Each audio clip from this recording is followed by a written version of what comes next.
મિત્રો ચર્ચાપત્રનું ફોર્મેટ શું હોય તે આપણે બ્રીફ સમજી લઈએ, કારણ કે આપણે સંપૂર્ણ ડિટેલ્સમાં આપણી એપ્લિકેશનમાં તમને સમજાવેલું છે. અહીંયા આપણે બ્રીફ સમજીશું કે ચર્ચાપત્રનું ફોર્મેટ કેવું હોય. તો આપણને ખબર છે મિત્રો, આપણું આ જે બ્લુ કલરનું છે એ આપણે પેજ કન્સિડર કરીશું કે આપણી પુરવણીનું પેજ છે. તો પેજમાં મિત્રો આપણે ચર્ચાપત્રના ફોર્મેટમાં શું સમજ્યા હતા, તો આપણને બધાને જ ખબર છે કે પેજની રાઈટ સાઈડ કોર્નર એટલે કે જમણી બાજુ જે કોર્નર છે ત્યાં મિત્રો આપણે કોની ડિટેલ્સ લખીશું, તો જે પણ વ્યક્તિ ચર્ચાપત્ર લખે છે એની ડિટેલ્સ મિત્રો રાઈટ સાઈડ કોર્નર ઉપર હશે.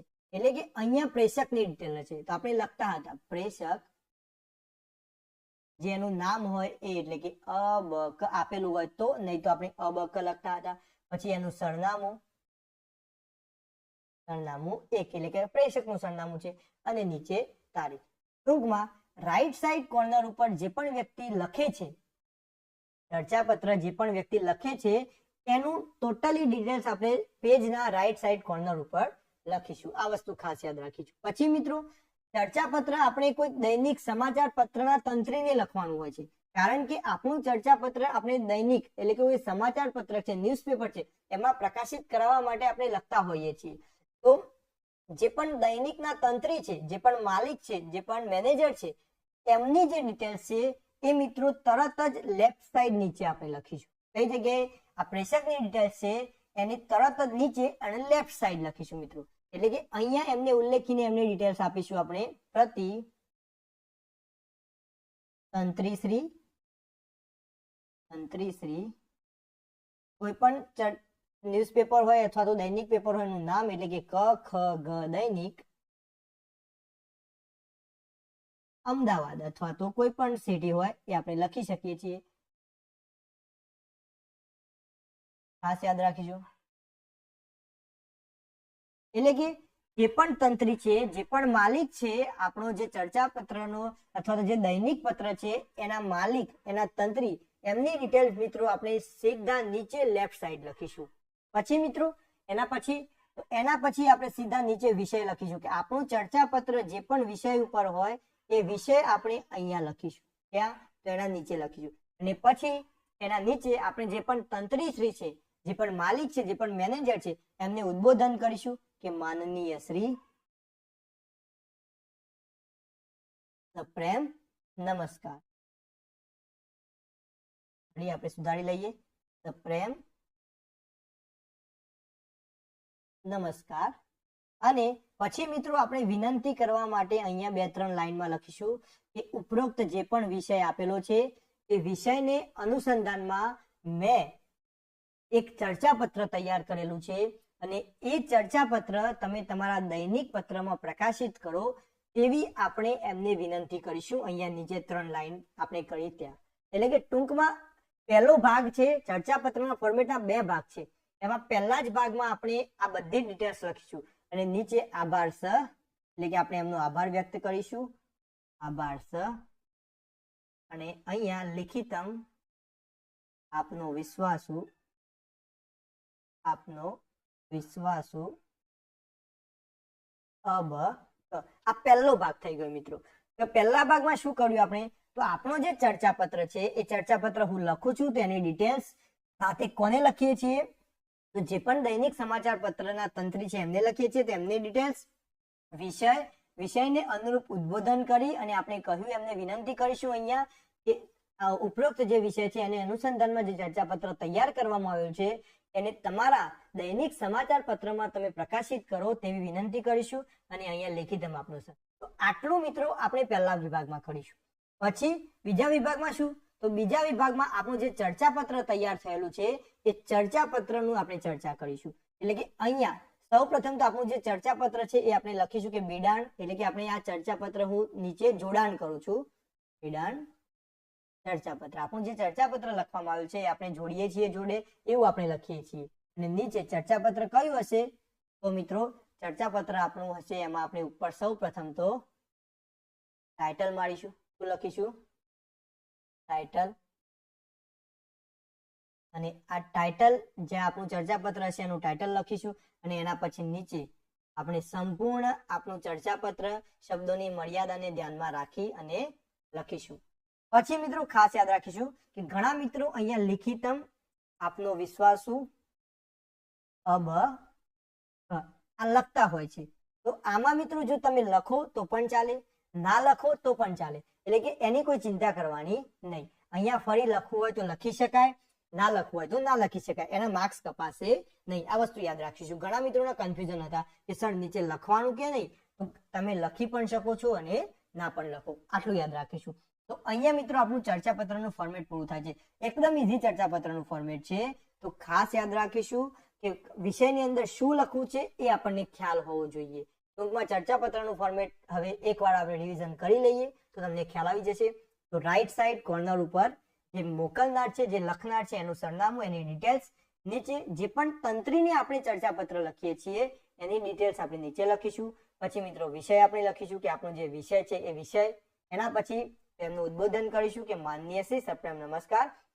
અહીંયા નીચે 3 લાઈન છે ત્યાં લખીશું કે આ જે વિષય છે એના અનુરૂપ મારા દ્વારા એક ચર્ચાપત્ર તૈયાર કરવામાં આવેલ છે અને આ ચર્ચાપત્ર તમારા દૈનિકમાં પ્રકાશિત કરો તેવી વિનંતી કરીશું. આભાર સર, લિખિતમ આપનો વિશ્વાસુ. અને નીચે લખીશું કે બિડાણ ચર્ચાપત્ર, એટલે કે ચર્ચાપત્રનું આપણે શું કરીશું તો બિડાણ કરીશું. આ વસ્તુ યાદ રાખીશું આપણે ખાસ. અને પછી મિત્રો નીચે ચર્ચાપત્ર લખી એનું ટાઇટલ અને આખું ચર્ચાપત્ર અને આપણે પૂરું કરીશું. આટલી વસ્તુ મિત્રો ફોર્મેટમાં આપણે યાદ રાખીશું ખાસ. હવે આપણો પ્રશ્ન એવો હતો કે મેરી મિટ્ટી મેરા દેશ અભિયાન સંદર્ભમાં ચર્ચાપત્ર તૈયાર કરો અને દૈનિક પ્રકાશમાં પ્રકાશિત કરવા માટે લખો. તો આપણો વિષય છે મેરી મિટ્ટી મેરા દેશ. તો એનો મતલબ એવો થયો કે મિત્રો યાદ રાખજો, અત્યારે શિક્ષણ વિભાગમાં પણ જેટલા નવા કોર્સ ચાલે છે, નવા અભિયાન ચાલે છે, એ બધા જ અભિયાન વિશે મિત્રો થોડી માહિતી તમને ખબર હોવી જોઈએ. અત્યારે આઝાદીનું અમૃત મહોત્સવ ચાલે છે અને હમણાં જ તાજેતરમાં જ મેરી મિટ્ટી મેરા દેશ 15 ઓગસ્ટ સુધી આપણે ઉજવ્યો, તો એના સંદર્ભમાં જે અભિયાન છે એ પણ તાત્કાલિક પરીક્ષામાં પૂછાઈ શકે છે. એટલે આ પ્રકારના જે અભિયાનો છે એના વિશેની બ્રીફ માહિતી, થોડી માહિતી આપણને ખબર હોવી જ જોઈએ, જેથી કરીને આપણે લખી શકીએ ચર્ચાપત્રમાં. શરૂઆત કરીએ. મેરી મિટ્ટી મેરા દેશ અભિયાન સંદર્ભમાં ચર્ચાપત્ર કઈ રીતે તૈયાર કરાય. આપણે ફોર્મેટ જોયું હતું એ જ પ્રમાણે રાઈટ સાઈડ થી આપણે શરૂઆત કરીશું. પ્રેષક અબક, સરનામું 7/6/2023, કોઈ પણ તારીખ લખી શકીએ છીએ. એટલે કે લખનારનું જે ડિટેલ્સ છે, ચર્ચાપત્ર જે લખે છે એની ડિટેલ્સ રાઈટ સાઈડ કોર્નર ઉપર લખી દીધી. પછી નીચે આપણે જે પણ તંત્રીને મોકલીએ છીએ, દાખલા તરીકે પ્રતિતંત્રી સી કખગ દૈનિક સુરત, આપણે એની ડિટેલ્સ નીચે લખી. પછી કયું હતું, આપણે શું કહ્યું હતું, તો વિષય આપણે લખીશું નીચે. તો વિષય આપણો છે મેરી મિટ્ટી મેરા દેશ અંગેનું ચર્ચાપત્ર. આપણો વિષય કયો છે, મેરી મિટ્ટી મેરા દેશ અભિયાન અંતર્ગત જે પણ ચર્ચાપત્ર છે એ ચર્ચાપત્ર એ આપણે નીચે લખીએ. તો અહીંયા મિત્રો ઉદ્બોધન આપણું આવશે, તો આપણે ઉદ્બોધન લખીશું માનનીય શ્રી સપ્રેમ નમસ્કાર. અને નીચે ઉપરોક્ત વિષયને અનુસંધાનમાં તૈયાર કરેલ ચર્ચાપત્રને આપના દૈનિકમાં પ્રકાશિત કરવા માટે વિનંતી. આપણે વિનંતી કરી અને આભાર સર, લિખિતમ આપનો વિશ્વાસ અબક.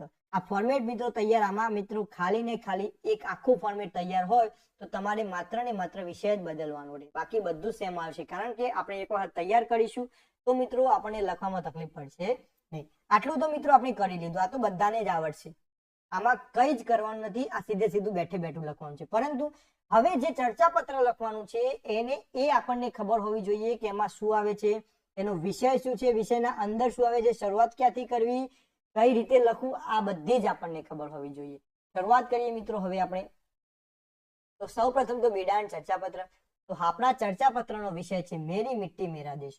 હવે મેરી મિટ્ટી મેરા દેશ એનું શરૂઆત, એટલે કે આપણે શરૂઆત કઈ રીતે કરી શકીએ મિત્રો, તો યાદ રાખીશું કે એની શરૂઆત કરવા માટે આપણે એ જે અભિયાન છે આપણું મેરી મિટ્ટી મેરા દેશ અભિયાન છે એ મિત્રો શરૂઆત કોના દ્વારા કરવામાં આવી, એનો ઉદ્દેશ શું છે મેન, એ આપણે શરૂઆતના પેરેગ્રાફમાં લખી શકીએ છીએ. તો આ જે અભિયાન છે એના અંતર્ગત માહિતી આપવા માટે પહેલો પેરેગ્રાફ આપણે લખીએ છીએ. શરૂઆત કરીએ. कुछ तो बात है मेरे देश की मिट्टी में साहेब, सरहदे खुद के आते हैं लोग दफन होने के लिए. એટલે કે આવી રીતે આપણે કોઈ શાયરી આવડતી હોય, કોઈ કોટેશન હોય તો આપણે લખી શકીએ. નો ડાઉટ ના આવડતી હોય તો ચર્ચાપત્રમાં લખવાની કોઈ જરૂર નથી. એવું જરૂરી નથી કે 100% લખવું, પરંતુ આવડતું હોય તો એને આકર્ષક બનાવવા માટે આપણે લખી શકીએ છીએ. પરંતુ શરૂઆતમાં પહેલો પેરેગ્રાફ આપણે શું લખીશું કે મેરી મિટ્ટી મેરા દેશ અભિયાન ભારત સરકાર દ્વારા શરૂ કરવામાં આવેલું અભિયાન છે. આ અભિયાન કોના દ્વારા શરૂ કરવામાં આવ્યું? તો આપણે લખ્યું કે ભારત સરકાર દ્વારા. ટૂંકમાં આ અભિયાનની માહિતી આપણને આવડતી હોવી જોઈએ. આ અભિયાન ભારતની સ્વતંત્રતાના 75 વર્ષ પૂરા થવાના ઉપલક્ષમાં આઝાદીના અમૃત મહોત્સવના સમાપન કાર્યક્રમના રૂપમાં કરવામાં આવ્યું છે. આ ખબર હોવી જોઈએ ખાસ કે આ અભિયાન છે એ 75 વર્ષ પૂરા થયા એ વખતે આપણું અભિયાન ચાલતું હતું આઝાદીનો અમૃત મહોત્સવ. તો આઝાદીના અમૃત મહોત્સવનું જે સમાપન છે એ સમાપનના કાર્યક્રમના રૂપમાં આપણે મેરી મિટ્ટી મેરા દેશ અભિયાન શરૂ કરવામાં આવેલું છે અને કેન્દ્ર સરકાર એટલે કે ભારત સરકાર દ્વારા શરૂ કરવામાં આવેલું. પછી એની તારીખ ખબર હોવી જોઈએ આપણને. તો આ અભિયાન મિત્રો 9 ઓગસ્ટ થી 15 ઓગસ્ટ સુધી ચલાવવામાં આવ્યું. આ અભિયાનનો મુખ્ય ઉદ્દેશ શું છે? તો સ્વતંત્રતા કાળથી આજ સુધી દેશ માટે થયેલા શહીદોને સન્માન અને શ્રદ્ધાંજલિ આપવાનું છે. ટૂંકમાં પહેલા જ પેરેગ્રાફમાં આપણે શું કર્યું? તો પહેલા જ પેરેગ્રાફમાં આપણે આ અભિયાન ક્યાંથી શરૂ કરવામાં આવ્યું છે? તો ભારત સરકાર દ્વારા એના માટે શરૂ કરવામાં આવ્યું છે. પછી એની તારીખ શું, ક્યાંથી ક્યાં સુધીનું અભિયાન ચાલશે, એનો મુખ્ય ઉદ્દેશ શું છે, આ બધી જ માહિતી મિત્રો બ્રીફમાં ટૂંકમાં શોર્ટ એન્ડ સ્વીટ આપણે પહેલા પેરેગ્રાફમાં વર્ણવી લીધી. એટલે કે આપણને ખબર હોવી જોઈએ કે શરૂઆત ક્યાંથી કરવી, એની પ્રસ્તાવના કઈ રીતે લખવી, એનું હાર્દ કઈ રીતે લખવું, આ બધી જ ખબર હોવી જોઈએ. કારણ કે આ બધી જ માહિતી જો આપણે નીચે લખીએ અને ઉપર અભિયાનનું જે ડિટેલ્સ છે એ લખી દઈએ તો ચાલશે નહીં. એટલે કે શરૂઆત આપણે આવી રીતે આકર્ષક કરી શકીએ છીએ. પછી હવે જે બીજો પેરેગ્રાફ છે એમાં મિત્રો થોડી ડિટેલ્સમાં અને બ્રીફમાં ટૂંકમાં આપણે વર્ણવવાનું છે આખા અભિયાનને. જોઈએ તો મેરી મિટ્ટી મેરા દેશ, અહીંયા મિત્રો ટાઈપિંગ ભૂલ છે આપણે સુધારી લઈશું. મેરી મિટ્ટી મેરા દેશ અંતર્ગત દેશના વિવિધ કિસ્સામાંથી 7500 કળશ માટી એકત્રિત કરીને દેશની રાજધાની દિલ્હી લાવવામાં આવશે. આપણને ખબર હોવી જોઈએ. આપણે થોડું ડિટેલ્સમાં વાંચીશું અભિયાન વિશે તો જ આપણને આ બધી ખબર હશે તો આપણે લખી શકીશું. જેનો ઉપયોગ દિલ્હીના કર્તવ્ય પથના કિનારે અમૃત વાટિકા નામનું એક ઉદ્યાન બનાવવામાં કરવામાં આવશે. આપણને ખબર હોવી જોઈએ કે આજે માટી ભેગી કરીને એક અમૃત વાટિકા નામનું ઉદ્યાન આપણી દિલ્હીમાં કર્તવ્ય પથના કિનારે બનાવવામાં આવશે, જેમાં આપણે પ્રત્યેક ગ્રામ પંચાયત કે ગામોમાંથી લાવેલા સ્વદેશી પ્રજાતિઓના રોપાઓ વાવવામાં આવશે. આપણે જે આપણા દરેક ગામમાં અત્યારે એક ઓટલા જેવું બનાવવામાં આવે છે મેરી મિટ્ટી મેરા દેશ અંતર્ગત, તો ત્યાંથી જે માટી ભેગી કરવામાં આવે છે એ કર્તવ્ય પથના કિનારે અમૃત વાટિકા નામનું ઉદ્યાન બનાવવામાં આવશે, તેમાં વાપરવામાં આવશે. અને આપણા સ્વદેશી જે રોપાઓ છે દરેક ગામમાંથી લાવેલા અલગ અલગ રોપાઓ, અને આ રોપાઓનો વાવવામાં આવશે અને એમને ઉછેર કરવામાં આવશે. ટૂંકમાં આ અભિયાન ગ્રામ પંચાયત થી લઈને છેક રાષ્ટ્ર સ્તર સુધી પહોંચાડવામાં આવશે. આ ખાસ યાદ રાખીશું. તો આવી રીતે મિત્રો એક શોર્ટ એન્ડ સ્વીટ ડિટેલ પણ આપણે બીજા પેરેગ્રાફમાં આપી શકીએ છીએ. અને આટલું તો ઇનફ થઈ ગયું મિત્રો. આજે લખ્યું તમે એ ચર્ચાપત્ર ઇનફ થઈ ગયું કે આટલી જ વસ્તુ હોવી જોઈએ ચર્ચાપત્રમાં. હવે લાસ્ટ ક્લોઝિંગ સ્ટેટમેન્ટ આપણે આપવું હોય તો આપણે આપી શકીએ છીએ. એટલે કે પહેલો પેરેગ્રાફ શું હોવો જોઈએ? તો આ અભિયાન અંતર્ગત શાળામાં વૃક્ષારોપણ, લેખન પ્રક્રિયા, ચિત્રકલા અને કેટલાક સાંસ્કૃતિક કાર્યક્રમોનું પણ આયોજન કરવામાં આવશે. અને આ આયોજનો કરવા પાછળનો ઉદ્દેશ એવો છે કે વિદ્યાર્થીઓમાં દેશ પ્રત્યે પ્રેમ અને માતૃભૂમિ પ્રત્યે ભાવનાને જાગૃત કરવાનો ઉદ્દેશ છે. તો ખાસ આવી રીતે આપણે ક્લોઝિંગ સ્ટેટમેન્ટ પણ લખી શકીએ છીએ. એટલે કે આપણને આ અભિયાન વિશે માહિતી ખબર હોવી જોઈએ. ટૂંકમાં અત્યારે શિક્ષણ ક્ષેત્રે જેટલા અભિયાન ચાલે છે એ સાથે સાથે દેશ લેવલના અભિયાન, પછી ગુજરાત લેવલના અભિયાન, કોઈ નવો કાર્યક્રમ હોય, શિક્ષણ વિભાગમાં કોઈ નવો કાર્યક્રમ હોય, અત્યારે જ્ઞાન સહાયક છે તો જ્ઞાન સહાયકનું પણ મિત્રો આપણને લખવામાં પૂછાઈ શકે છે. ખાસ યાદ રાખો, ભલે આપણે બધા વિરોધ કરતા હોઈએ પરંતુ જ્ઞાન સહાયક જે યોજના છે એનો પણ આપણને ચર્ચાપત્ર અથવા તો નિબંધ પૂછાઈ શકે છે. એટલે આ બધી જ આપણને ખબર હોવી જોઈએ. એટલે ટૂંકમાં આપણે જે 10 મોડેલ પેપર આપ્યા છે એમાં મોસ્ટલી જે અભિયાન છે, જે નવી નવી વસ્તુઓ છે એનો સમાવેશ કરી જ લેવાના છીએ. અને દરેકનું આપણે સોલ્યુશન પણ સારી રીતે આપવાના છીએ. ટૂંકમાં અત્યારે કોર્સમાં જોડાઈ જજો મિત્રો, તો તમને આ નવા નવા ચર્ચાપત્રો, નવા નવા નિબંધ, આ તમામનો લાભ મળશે. તો ખાસ અહીંયા જો તમારે લખવું હોય તો લખી શકો છો લિખિતમ વિશ્વાસુ અબ, અને ના લખો તો પણ મિત્રો ચાલે. તો ખાસ યાદ રાખીશું. ટૂંકમાં આવી રીતે આપણે આ ચર્ચાપત્ર